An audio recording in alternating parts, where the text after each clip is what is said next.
Hello everyone, எல்லாருக்கும் வணக்கம். இன்னைக்கு ரொம்பவே சூப்பரான அதே சமயம் ரொம்பவே சிம்பிளான ஒரு லஞ்ச் ரெசிபி தாங்க பார்க்க போறோம். வெள்ளை சுண்டல் பிரியாணி ஆர் புலாவ்னு சொல்லலாம். அதுக்கு அப்புறம் பாத்தீங்க அப்படினா எக் ரோஸ்ட், ப்ளைனான எக் பெப்பர் ரோஸ்ட் தான் பார்க்க போறோம். நான் பாத்தீங்கன்னா சுண்டல் வந்து ஓவர் நைட் வந்து சோக் பண்ணிட்டேங்க. முன்னாள் நாள் நைட் ஊற வச்சிட்டேன். அடுத்த நாள் மதியத்துக்கு நம்ம குக் பண்றதுக்கு கரெக்ட்டா இருக்கும். சுண்டலை பாத்தீங்கன்னா 2-3 டைம் வாஷ் பண்ணிட்டு நான் வந்து நல்ல தண்ணியில தாங்க ஊற வச்சிருந்தேன். சோ அதே தண்ணியை ஊத்தி நான் வந்து வேக வச்சுக்க போறேன். அதுக்கு அப்புறம் பாத்தீங்கன்னா வேக வைக்கும்போது கொஞ்சமா உப்பு போட்டுக்கங்க. அவ்வளவுதான். ஒரு 2-3 விசில் விடுங்க. நல்லா ஊறிடுச்சுனா 2-3 விசில்லே வெந்துரும். இல்ல அப்படினா ஒரு 4-5 விசில் விட்டுக்கங்க. இப்போ குக்கர்ல கொஞ்சமா நெய் போட்டுக்கறேன். நெய் உருகுனதுக்கு அப்புறமா பாத்தீங்கன்னா சன்ஃப்ளவர் ஆயில் கொஞ்சம் சேர்த்துக்கறேங்க. நீங்க வந்து ஃபுல்லா நெய் யூஸ் பண்ணீங்கன்னா ரொம்ப வாசம் திகட்டற மாதிரி இருக்கும். அதனால கொஞ்சமா சன்ஃப்ளவர் ஆயில் யூஸ் பண்ணிக்கங்க. இப்போ ஆயில் நல்லா சூடானதுக்கு அப்புறம் பிரியாணி இலை 1, 2 ஏலக்காய், 4-5 கிராம்பு, அதுக்கு அப்புறம் ஒரு சின்ன துண்டு பட்டை சேர்த்துக்கறேங்க. இதெல்லாம் நல்லா சூடானதுக்கு அப்புறம் கொஞ்சமா வந்துட்டு நான் சோம்பு சேர்த்துக்கறேன். சோம்பு வந்து ஒரு 1/2 டீஸ்பூன் சேர்த்துக்கறேன். அதுக்கு அப்புறம் வந்துட்டு கொஞ்சமா வந்துட்டு நான் வந்து cashew சேர்த்துக்கறேன். அது வந்து ஆப்ஷனல் தான், உங்களுக்கு வேணும்னா சேர்த்துக்கலாம் இல்லனா ஸ்கிப் பண்ணிடலாம். பட் சாப்பிடும்போது நல்லா இருக்குங்க. அதனால நான் ஆட் பண்ணிருக்கேன். அதுக்கு அப்புறம் ஒரு பச்சை மிளகாய், அதுக்கு அப்புறம் கை நிறைய வந்து புதினா இலை சேர்த்துக்கறேன். புதினா வந்து நீங்க தக்காளி வெங்காயம் போடும்போது போடுறதை விட எண்ணெயிலேயே போட்டு ஃப்ரை பண்ணீங்கன்னா ரொம்ப நல்லா இருக்குங்க.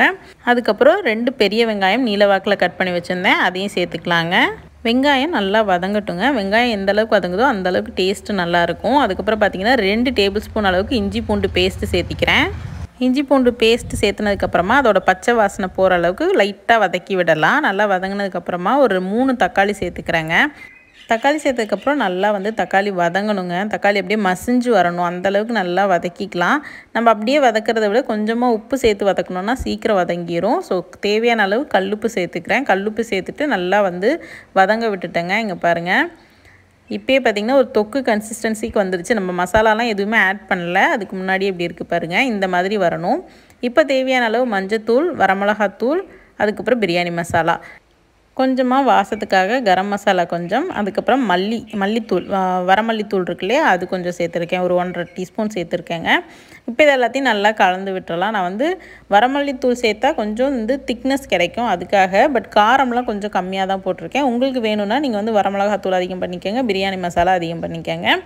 இப்போ வந்து 2 டேபிள் ஸ்பூன் அளவுக்கு கெட்டியான தயிர் சேர்த்துருக்கேங்க. தயிர் சேர்த்து நல்லா கலந்து விட்டுறலாம். அந்த பச்சை மசாலா வாசம் எல்லாம் போயிடணும். அதுக்கப்புறம் வேக வச்சுருந்தோம் இல்லையா, அந்த சுண்டலை வந்து ஆட் பண்ணிக்கலாம். ரொம்ப வந்து குழையிற அளவுக்கு வேக வைக்க வேண்டாம். இந்த மாதிரி வேக வச்சுக்கோங்க. அப்போ தான் சாப்பிடும்போது தெரியும் நமக்கு. ரொம்ப குழஞ்சிருச்சுன்னா சாப்பாட்டில் போட்டு மறுபடியும் நம்ம விசில் விடும்போது ரொம்ப குழஞ்சி போயிடும். அதனால் இங்கே பாருங்கள். இப்போ இதை லைட்டாக கலந்து விட்டுட்டு தேவையான அளவு தண்ணி ஊற்றி கொதிக்க வச்சிடலாம். நான் பார்த்தீங்கன்னா 1.5 டம்ளர் பாஸ்மதி அரிசி ஊற வச்சுருந்தேங்க. ஸோ அதுக்கு 3 டம்ளர் தண்ணி வேணும். 2 டம்ளர் நார்மல் ப்ளைன் வாட்டர், அதுக்கப்புறம் 1 டம்ளர் வந்து நம்ம சுண்டல் வேக வச்ச தண்ணி. ஸோ 3 டம்ளர் தண்ணி சேர்த்துக்கிட்டேன். அதேமாதிரி பிரியாணி அரிசி பார்த்தீங்கன்னா ரொம்ப நேரம் ஊற வைக்கக்கூடாது. அது குழஞ்சி போயிடும். சீக்கிரமாக வெந்துடும் அரிசி, அதனால் அது குழஞ்சிரும்.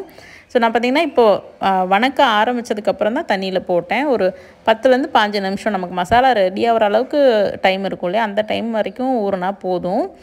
இப்போ நல்லா கொதி வந்துருச்சு. கொதி வந்ததுக்கப்புறம் உப்பு செக் பண்ணிக்கோங்க. உப்பு காரெல்லாம் செக் பண்ணிவிட்டு உப்பு கொஞ்சம் தூக்கலாக இருக்கணும். அப்போ தான் வந்து நம்ம பிரியாணி ரெடியாகி வரும்போது நல்லாயிருக்கும்.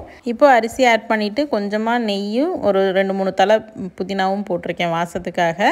இப்போ இது நல்லா ஒரு கொதி வரட்டும். அதுக்கப்புறம் மூடி போட்டு 2 விசிலுங்க, நிறைய விசில் விட வேண்டாம். ஒரு 2 விசில் விட்டோம் அப்படின்னா சூப்பராக ரெடி ஆயிருங்க. இப்போ பார்த்தீங்கன்னா எக் ரோஸ்ட்டுக்கு வந்து ஆயில் வச்சுருக்கேன். ஆயில் போட்டுட்டு கொஞ்சமாக உப்பு, வரமிளகாத்தூள், அதுக்கப்புறம் பெப்பர் ஆட் பண்ணியிருக்கேன். ஒரு 4-5 கருவேப்பிலை பார்த்தீங்கன்னா நல்ல ஒரு ஃப்ளேவர் கொடுக்கும். அதுக்காக இப்போ பார்த்தீங்கன்னா நான் அடுப்பே ஆன் பண்ணலைங்க. இதுக்கப்புறம் தான் நான் அடுப்பை ஆன் பண்ணியிருக்கேன். மசாலாலாம் கிளறி விட்டுட்டு அதுக்கப்புறம் தான் அடுப்பை ஆன் பண்ணியிருக்கேன்.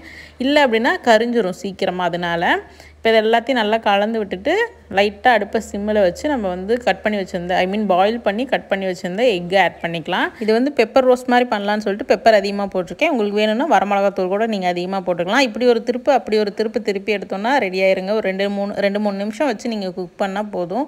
ரொம்ப வந்து ஃப்ரை பண்ணிங்கன்னா ரப்பர் மாதிரி ஆயிரும் எக்கு. சைடில் நம்மளோட வெள்ளை சுண்டல் பிரியாணி சூப்பராக ரெடி ஆயிடுச்சுங்க. இங்கே பாருங்கள் எவ்வளோ அருமையாக இருக்குன்னு, நல்லா உதிரியாக வந்திருக்கு. இப்போ வந்து சூடாக எடுக்கிறோம், அதனால் வந்து குழையறக்கு வாய்ப்பு இருக்குது. நம்ம கரண்டி போடும்போது உடையும் அரிசி. நீங்கள் கொஞ்சம் ஆற விட்டு எடுத்திங்கன்னா அப்படியே இதே மாதிரி உதிரியாகவே இருக்குங்க. அவ்வளோதாங்க, சிம்பிளான லஞ்ச் மெனு நான் உங்களுக்கு காமிச்சிருக்கேன். இதை வீட்டில் ட்ரை பண்ணி பாருங்கள். ட்ரை பண்ணி பார்த்துட்டு எப்படி இருந்ததுன்னு கமெண்ட்ஸில் சொல்லுங்கள். உங்கள் எல்லாரும் இன்னொரு இன்ட்ரெஸ்டிங்கான வீடியோவில் சந்திக்கிறேன். until then bye bye, take care.